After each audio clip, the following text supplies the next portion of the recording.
So hey guys, good morning সবাইকে। ভিডিওটা যেহেতু সকালবেলা করা, সেজন্য মর্নিংটা দিয়ে শুরু করলাম।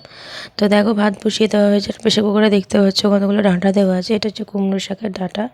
কুমড়ো শাকটা চচ্চড়ি হবে। সকালবেলা মানে ভাইয়ের তাড়া থাকে, তোমরা অনেকেই জানো যারা আমার ডেইলি ব্লগ দেখো, যে ভাই বেরোয় সকালে এবং টিফিনটা নিয়ে যায়, মানে এই যে ভাত তরকারি ডাল যাই হোক না কেন সেটাও নিয়ে যায়। ও লাঞ্চে এগুলোই খায়। তো সেই কারণের জন্য তাড়াহুড়ো থাকার কারণে মা প্রেসার কুকারে শাকটা হচ্ছে একটু সেদ্ধ করে নিচ্ছে, যাতে তাড়াতাড়ি হয়ে যায়। এবং বিশ্বাস করো, প্রেসার কুকারে করে নিলে না একটু শাকটা না বেশ ভালো ঘাঁটা ঘাঁটাও হয়ে যায়, জানো তো, বেশ মাখো মাখো টাইপের হয়ে থাকে। এটা হচ্ছে বৃহস্পতিবারের ব্লগ। আজকে হচ্ছে শনিবার রাত্রিবেলা, এখন 9টা প্রায় বাজিনি এখনও। আমি 9টার মধ্যেই চেষ্টা করব এডিট করে এটাকে তোমাদের সাথে শেয়ার করার। তো দেখি কতটা কি করতে পারি। তো দেখো, শাকটা মা এখানে হচ্ছে একটু সিটি মারতে দিয়ে দিল, মানে একটু আদা সেদ্ধ করে নেবে। এদিকে দেওয়া হয়েছে কড়াই তেল। আর ছোটো ছোটো মাছগুলো দেখতেই পাচ্ছ, ওটা হচ্ছে আমার কাকার ছেলে পুকুর থেকে ধরে নিয়ে এসেছিলো। ফেলে দেবে, ওর মাছ ধরা একটা নেশা আছে, জানো তো।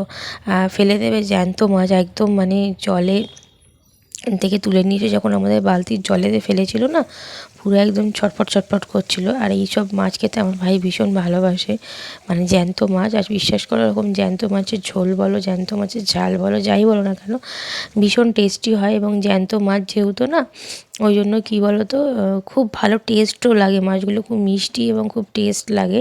এখানে দেখতে পেলে মা হচ্ছে তোমার মিক্সার বাটিটা দেখিয়ে নিল। সকালবেলা হচ্ছে মিক্সিতে পেস্ট করার সময় মায়ের কাঁটাটা ভেঙে গেছে মিক্সির বাটির, ওই জন্য দেখো আবার শিলপেতে সর্ষেটা বেটে নিতে হচ্ছে। অন্য সময় সর্ষে বাটাই থাকে, সেদিনকে বাটা ছিল না, বেটে নিতে হয়েছে আর কি। আর বাটতে গিয়ে এরকম সকালবেলা হয়েছে। তো যাই হোক, মাছগুলো দেখো সমস্তটা লাল লাল করে ভেজে নেওয়ার পর একটু কালো জিরে ফোড়ন দিয়ে দিল। একটু টমেটোটাকে তেলের মধ্যে দিয়ে ভালো করে গ্রেট করে নিয়েছে, যাতে টমেটো গুঁটো করে না থাকে। এরপর দিয়ে দিল সর্ষে বাটা দিয়ে ঝাল করা হবে মাছটা। বিশ্বাস করো, খাওয়ার পর যেহেতু আমি ভিডিওটা দিচ্ছি, খুব ভালো লাগছিলো খেতে। অনেকে কিন্তু ছোটো মাছ অ্যাভয়েড করো, যেহেতু কাঁটা থাকে। আর অনেকে কিন্তু ভীষণ ভালোবাসো। আর এই যে জ্যান্ত মাছ, এটা খাওয়া কিন্তু ভীষণ উপকারী। আমরা তো মুখের স্বাদে, জিভের স্বাদে বড় বড় মাছ খাই, কাঁটা বাছতে হবে বা ভালো লাগে বলে খাই আর কি। কিন্তু এই যে জ্যান্ত মাছ, এটা খাওয়ার উপকারিতা কিন্তু অনেক, জানো তো।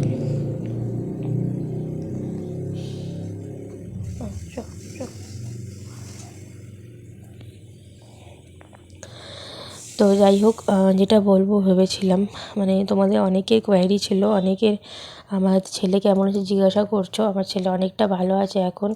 ভালো আছে মানে কি বলবো, কালকে একটা ডক্টর দেখানো হয়েছিল, যেহেতু কাল ওর 103-এর ওপর জ্বর উঠে গেছিলো। আজকে আবার কালকে ওর যে ডাক্তার দেখাই, আমি ওনাকে পাইনি। উনি হচ্ছে বুধ বৃহস্পতি আর রবিবার আমাদের এখানে বসে। সেই কারণের জন্য আজকে যেহেতু শনিবার, আজকে আবার উনি বসেছিল।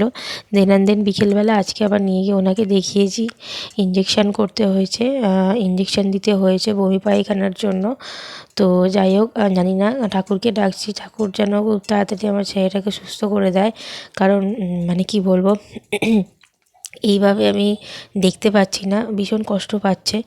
হয়তো ভালো হয়ে যাবে। তোমরা সবাই একটু ঠাকুরের কাছে প্রে করো যেন খুব তাড়াতাড়ি সুস্থ হয়ে ওঠে। এটুকুনি বলবো।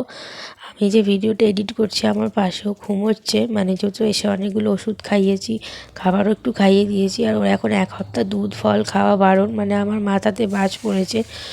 মানে বাচ্চার তো দুধ খাওয়া বারণ থাকলে মানে বুঝতে পারছো, ফলটা তো খুব কমই মানে থাকে দিই, কিন্তু দুধ যেহেতু খাওয়াটা বারণ, খুব মানে একটা বিশাল ব্যাপার হয়ে গেছে। কী খাওয়াবো ভেবে পাচ্ছি না, এরকম একটা ব্যাপার। তো যাই হোক, এখন অনেকটা ভালো আছে। যারা আমাকে মেসেজ করছো তাদেরকে বলছি, তাদের উদ্দেশ্যে বলছি, এখন অনেকটা ভালো আছে।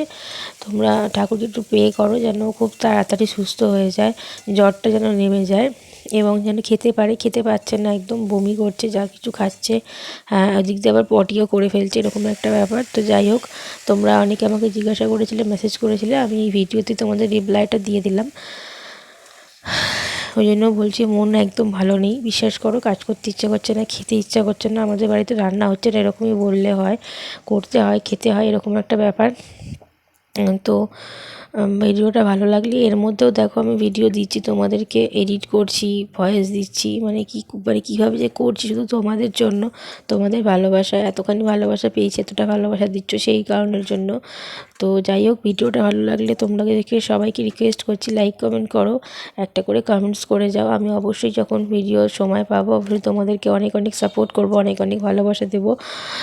হয়তো এই কদিন এখন পারবো না, কারণ যেহেতু যেন ছেলেটার শরীর খারাপ বলছি সেই কারণের জন্য। তবে অবশ্যই একটু সুস্থ হয়ে যাওয়ার পর, মানে সুস্থ হয়ে ওঠার পর আমি অবশ্যই চেষ্টা করব। তো আজকের ভিডিওটা এটুকুনি, বেশি কিছু বলতে পারছি না, তোমরা বুঝতেই পারছো আমার গলার ভয়েস থেকে আমি বেশি কিছু বলার মতন অবস্থাতে এখন নেই। তো আজকের ভিডিওটা আমি এখানেই শেষ করব, এটুকুনি। আজকের রেসিপিটা তোমরা দেখে নিলে, এইটাই ছিল আমাদের রান্না বৃহস্পতিবারে। তো দেখা হবে নেক্সট ব্লগে, টাটা।